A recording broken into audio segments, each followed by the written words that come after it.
kwigira intama mu vy'Imana bizokubuz'isi bikubuze n'ijuru. Abavyeyi bacu ba mbere bagwanye n'umugwanizi arabatsinda kuko batari bazi imico y'uwo bahanganye.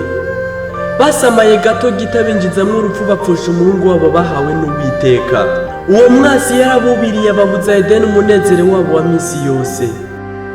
Samusoni umusore w'uburanga yasa n'irirenga yari yatoranijwe n'Uhoraho kugwanira ubwoko bw'Abisirayeli, yatewe n'umwasi amuta mu mutego bitewe n'akamenyero kabi birangira mugabuye mu maboko y'Abafilisitiya bamunogora amaso.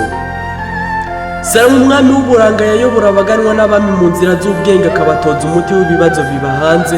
Igihe cyo gukubita urugohe yatewe n'umwansi afata ubwenge biwe abwubakisha inzu z'ibigirwamana vya Ashera, amucisha bugufi imbere y'imana z'abanyamahanga.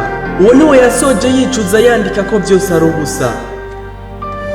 Uwitwa Dema yakunda umwami n'umutima ukunze, ariko yari yaziganije ikaramu gashambara ryo gukunda iby'isi kuruta ubuzima bwiwe. Umwasi yaramuteye mu gihe atiteze atura impano yiwe nk'itura imbere y'umwasi amunyikiriza mu by'isi. Ni intwari nyinshi tutovuga zatewe n'umwasi ruhagwa mu gihe zititeguye zibamba inshingano zazo zitabishaka. Zimwe muri zo yaziteje uruhumye mu by'Imana zikororera mu manga y'ibyaha birakaza Imana kugira zo zibuze ubugingo buhoraho. Abo bose suko batari bazi Imana, suko batari bazi inzira ija ku Mana, suko batari bazi ibihano by'Imana, ariko vyatewe no gukubita urugohe bijajara ko bari mu bwoko bwatoranijwe bwitirirwa imboni y'ijisho ry'Imana. Izo ntwari zatwitangiye ntizari mu gihe kigororotse, ahubwo zagize umutima ugororotse mu gihe kigoramye nk'iki. Kwigira umukristo ntibizoguhesha ubugingo buhoraho, ahubwo bizogutera guhusha ubugingo buhoraho. Uwuzi ivy'Imana ntaharanira kubibamwo, ahubwo aharanira ko bimubamwo kugira asohoze umugambi w'Imana. Icatumye intumwa zidacika intege ku murimo nuko zari zizi ko zitagenewe kurya ivya cumi n'amashikanwa nk'abungere ba kino gihe, ahubwo zikagifashisha abababaye, imfuvyi hamwe n'abapfakazi, ndetse no gukora ibishoboka vyose kugira umurimo ushike ku mpera z'isi. Kuba mu vy'Imana ntibikubemwo bisa n'umudandaza ariko arahomba yacururishije ingurane. Kuba mu vy'Imana ntibikubemwo bisa no gutambira hejuru ku munwa wa Gehinomu. Kuba mu vy'Imana ntibikubemwo no guhomba kabiri ukabura isi ukabura n'ijuru. Tabara iherezo ryawe wirinde kubura ubuzima vy'iteka, nuzohava uhabwa umugabane umwe n'abiyemeje gukorera Satani izuba riva. Abavyiniye inyana mu Bisirayeli ntibari bazi ko Imana yobarandura igakomezanya n'imitima iciye bugufi. Naho tiri inkota Satani yo kurimbura ubugingo bwiwe ngo ayimwime. Kuyimutira birasaba gukunda iby'isi kuruta uwabiremye.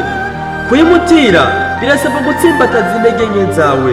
Intambwe ya mbere yo kumuhakanya no gukomanaza umutima ngo Yesu nawe uhindure, ariko Satani we akawuhindura ibuye. Kwigira uw'Imana bihomvya vyinshi, ababizi bo barabizi, abatabizi muzofata akanya mwiyumvira ico bibatwaye ntimuzokibura. Habaye umugabo yakunda umubiri wiwe kurusha uko yakunda umutima wiwe. Igihe kimwe umubiri umusaba kwinezeza umutima utabikunze, umwasi aramufata mukura mu nshingano, amukoza isoni mu bo bizera kumwe ndetse no mu bo babana, ikitibagiwe n'Imana hamwe n'abamuvyaye. Birangira yicujije icatumye akunda gutsindanishiriza irari ry'umubiri wiwe. Ntantu namwe umuntu ari umwasi aramutse amuteye atomugusha. Ikitubera amaso ni Yesu, abitewe n'agaciro tumuha mu mitima yacu n'uburyo twitaho inshingano yiwe. Kuba umwasi w'Imana no kunyuranya n'ijambo ryayo, kuba umukunzi wayo nukugendera mu vyo yakugeze ukirinda kwigereza ko. Karorero ni Satani umurakare mukuru yayoboye abandi barakare.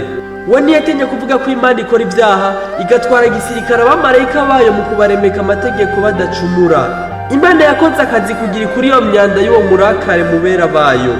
Satani sekibi sekuru wabanse guhinduka niwe ari ku ngoma y'imitima y'abigira abagaragu b'Imana batitazwa n'ivyaha vy'abandi vyabo, arama wacu imiti intama zifuza kwegera Yesu. Nta kintu kibabaje nko kuba imfungwa nubimenye. Nta kintu kibabaje nko kumva umunezero uri mu munyororo wa Satani. Ivy'Imana iyo bitaguhinduye ubihindura ubusa, navyo bikakugwiza n'ubusa. Abapfuye batihanye babitewe no kwijajara ko bafise igihe kirekire nk'ico wibwira ko ufise.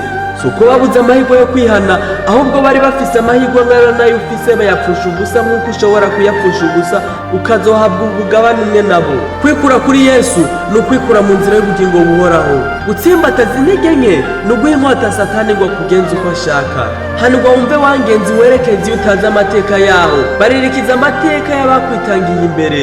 sobanuza icatumye bamwe bahera mu nzira. Serangura umenye amategeko agenga ingenzi zije i Siyoni. Ntiwibagire ko mukeba guhanza ijisho umuhanga irindi, uwo niwe yanduza impuzu z'ingenzi zije i Siyoni, akazibuza umunezero udashira.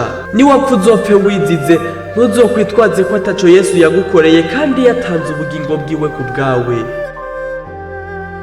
Yesu umurinzi w'i Siyoni, dutabare tuzobona ubugingo buhoraho.